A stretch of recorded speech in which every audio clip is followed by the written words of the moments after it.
सोनपुर एक छोटा सा गांव था, मगर अपनी खामोशी में भी अजीब सी गूंज रखता था। कच्चे रास्ते, मिट्टी के घर, सरकंडों की छतें और दूर तक फैले खेत, सब कुछ अपनी जगह पर ठहरा हुआ महसूस होता था।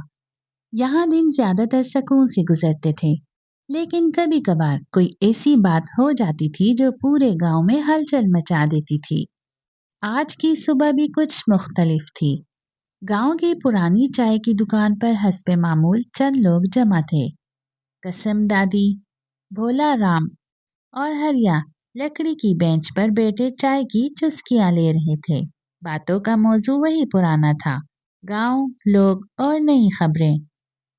इसी दौरान गली के मोड़ से एक औरत गुजरी, सुर्ख साड़ी, मांग में ताजा सिंदूर, नजरें झुकी हुई, कदमों में झिझक मगर चेहरे पर वकार। कसम दादी ने गौर से देखा और चूम कर बोली, अरे ये कौन है? इस गांव में तो मैंने ऐसे कभी नहीं देखा। भोला राम ने गर्दन मोड़कर देखा।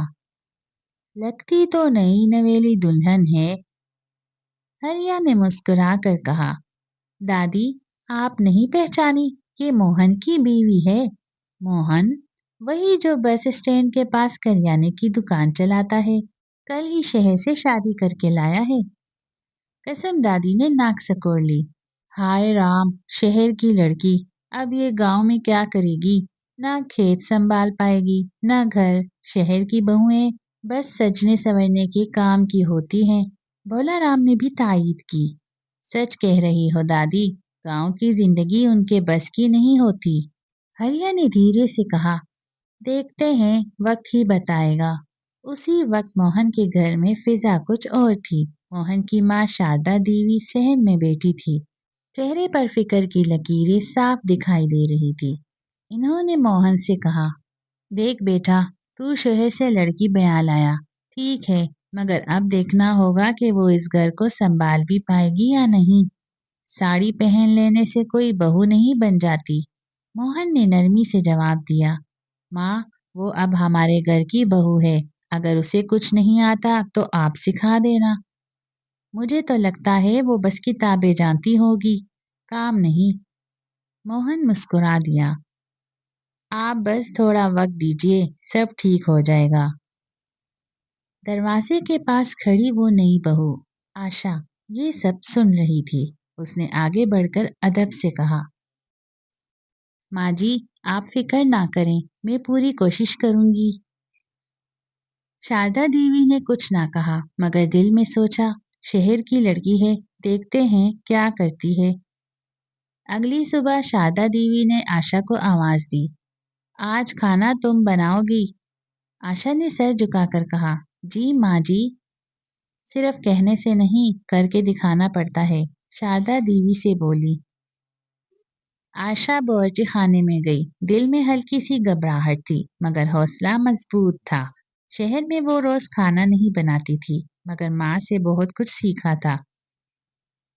उसके पास एक छोटी सी डायरी थी जिसमें उसने कई तरकीबें लिख रखी थी। मोहन की बहन नीलम अंदर आई। भाभी, मैं मदद कर दूं? आशा मुस्कुराकर बोली, नहीं, आज मैं खुद करना चाहती हूँ, तुम बस पास बैठ जाना। कुछ ही देर में बावर्ची खाने से खुशबू आने लगी। दाल, चावल और सब्जी की खुशबू पूरे घर में फैल गई। उसी वक्त गली से गुजरने वाला हरिया रुक गया। अरे शारदा काकी, क्या पक रहा है? कमाल की खुशबू है। शारदा देवी खुद हैरान थी। खाना बहू बना रही है। जब खाना तैयार हुआ तो शारदा देवी ने पहला नवाला लिया। जायका चखते ही उसके चेहरे के तासुरात बदल गए। ये तो वाकई बहुत अच्छा है। मोहन ने आशा की तरफ देखा, आंखों में फख्र था। मैंने कहा था ना माँ। उस दिन के बाद घर का माहौल बदलने लगा। कुछ दिन गुजरे, आशा ने घर के सारे काम सीखने शुरू कर दिए, खेत, मवेशी, चूल्हा, सब कुछ। मगर उसका दिल सिर्फ यही नहीं रुका। एक दिन उसने नीलम से कहा, मैं चाहती हूँ गांव की लड़कियों को पढ़ाना शुरू कर दूं, सिलाई, कढ़ाई और थोड़ी बहुत पढ़ाई भी। नीलम खुश हो गई। भाभी, ये तो बहुत अच्छी बात है, मगर जब आशा ने गांव की औरतों से बात की तो ज्यादातर ने इनकार कर दिया। हमारी लड़कियों को इतनी पढ़ाई की क्या जरूरत, ज्यादा पढ़ लिख जाएंगी तो शादी मुश्किल हो जाएगी। आशा को दुख हुआ मगर वो खामोश रही। उसने हार नहीं मानी। वो रोज लोगों के घरों में जाती, समझाती, मुस्कुराती रही। आहिस्ता आहिस्ता 2-3 लड़कियां आने लगी, फिर 5, फिर 10। चंद महीनों में सूनपुर बदलने लगा। लड़कियां एतमाद से बात करने लगी, कुछ सिलाई से पैसे कमाने लगी। गांव में पहली बार ऐसा मंजर देखने को मिला। वही कसम दादी जो शुरू में ताने दे रही थी, एक दिन आशा के पास आई। बेटी, हमने तुम्हें गलत समझा था। आशा ने मुस्कुराकर उनका हाथ थाम लिया। कोई बात नहीं दादी, अब सब ठीक है।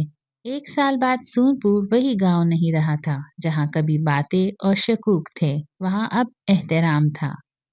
जिस बहू को शहर की कहकर कमतर समझा गया था, वही आज गांव की पहचान बन चुकी थी।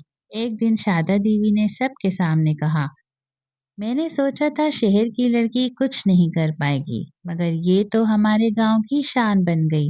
ये मेरे घर की लक्ष्मी है।